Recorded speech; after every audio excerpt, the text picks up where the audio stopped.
جی students, آج ہم پڑھتے ہیں کمپوزیشن آف ایٹماسفیئر۔ کمپوزیشن کہتے ہیں بننے کو، ٹھیک ہے، کہ ایٹماسفیئر کس سے مل کے بنی ہوئی ہے۔ پہلی بات تو یہ ہے کہ ایٹماسفیئر کیا چیز ہے۔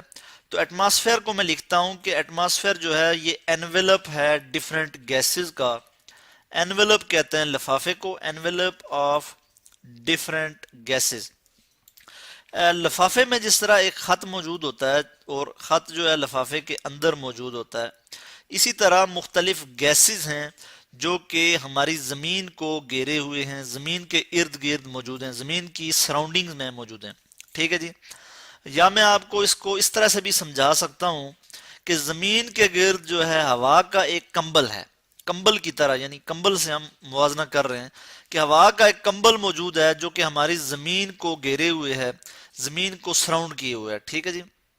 اس کو بھی میں یہاں لکھ لیتا ہوں کہ بلینکٹ آف ایئر، ٹھیک ہے جی۔